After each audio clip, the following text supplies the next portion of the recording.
Welcome to the Daily Office Devotions. I'm Reggie Kidd, Dean of the Cathedral Church of St. Luke in Orlando, Florida. Glad to be with you on this Monday in the second week of Easter. Psalms 1, 2, and 3. The Daily Office lays out the book of Psalms in such a way that if you read each day's morning and evening Psalms, you'll get all the way through the book of Psalms every 7 weeks. If you follow the schedule in the office, you will cycle through each psalm about 7 times over the course of a year. 7 cycles of 7. Nice biblical numerology, huh?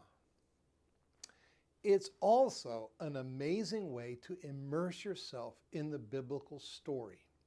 In the 4th century, the North African theologian Athanasius wrote that while all the other books have their own particular theme, for example, Genesis on creation, Exodus on rescue, Joshua on conquest, the book of Psalms includes all the themes. For example, Psalms 19 and 24 on creation, Psalm 78, 106 and 114 on rescue, Psalm 105 on conquest, and not only that, but the book of Psalms gives you the opportunity to engage the biblical story in poetic form, that is, with the heart, or even to sing it if you are of a mind, for most Psalms are hymns after all. The first 3 Psalms are a perfect keynote to what the Psalms as a whole are all about. I encourage you today to linger over each of these 3. Psalm 1, and God's law as the way of life. Psalm 1 points the reader back to Mount Sinai, when God gave to his newly rescued people his law as a way of life, a way to remain free from the more insidious slavery to sin. The entire Mosaic vision of life is that there is always a choice between 2 ways: back into slavery to sin and death, walking in the counsel of the wicked, or ahead into the freedom of knowing God in the journey toward the promise of life. That journey requires, ironically, rootedness. Psalm 1's invitation is to meditate on his law day and night.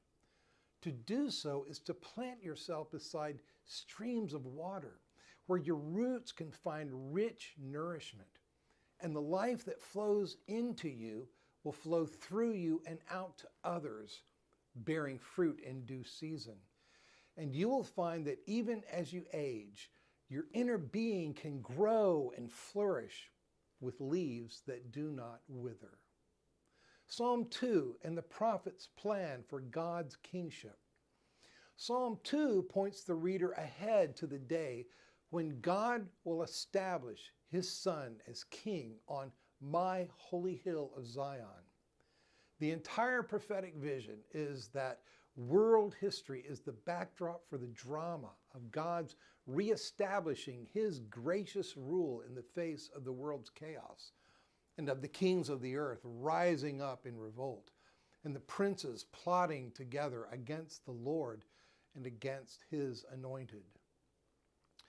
Psalm 2's invitation is to look beyond the folly and the frustration of any day's headlines and any era's crisis to the victory that God wins in his decree. I myself have set my king upon my holy hill of Zion. And when he says to his son, you are my son, this day have I begotten you. At Eastertide, we celebrate the victory already won on a hill in Zion, made holy by the cross raised upon it. At Eastertide, we rejoice in God's fulfillment of his promises, as the Apostle Paul proclaimed in the synagogue in Pisidian Antioch, by raising Jesus, as also it is written in the 2nd Psalm, you are my son, today I have begotten you. Acts chapter 13, 32b and 33. Psalm 3, and God's nearness when you suffer. Psalm 3 points the reader to the present as a time of frustration, failure, and fear. A time to call upon the nearness and the aid of the Lord. The superscription of this psalm, which is in all the ancient versions, shows its dramatic backdrop. A psalm of David when he fled from his son Absalom. At the zenith of his career, David had fallen. At long last, he had been crowned king, but then he had committed adultery with Bathsheba and had murdered her husband Uriah. Though forgiven after his confession to Nathan the prophet, he had nonetheless already sown bitter seed. His son Absalom, witness to the sad events, had acquired his father's erring ways and is now risen up to usurp his father's rule.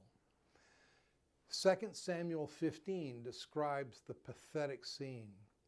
David is forced to flee Jerusalem, going up the Mount of Olives, weeping as he went, with his head covered and walking barefoot, publicly humiliated, and leaving behind 10 of his concubines to serve Absalom's lusts. Compare 2 Samuel chapter 12 with 15:16 and 16:21 through 22. This, according to the superscription, is when David composes Psalm 3, calling out in the face of his many adversaries and the many who rise up against me. But you, O Lord, are a shield about me. You are my glory, the one who lifts up my head. You can count on the same Lord who enabled David to lie down and go to sleep that night and to awaken the next day because the Lord sustains me. That same Lord will give you rest and sustenance. However you fall, the Lord will raise you up. He is your glory and the lifter of your head. I pray you are able to bask this day in the power of God's word, to nourish and feed your inner being, and to keep you walking in the way of faithfulness. Psalm 1. I pray that you will see in the face of all the counter evidence, all the ways that history seems to be under the control of godlessness, that above it all stands the rule of King Jesus, risen and conquering Lord. Psalm 2. And I pray that in spite of whatever discouragement and even failure that you face, you will know that your Lord hears you when you cry, "Set me free, O my God," and that he truly is one who blesses his people, including you. That's what Psalm 3 says to you. Be blessed this day.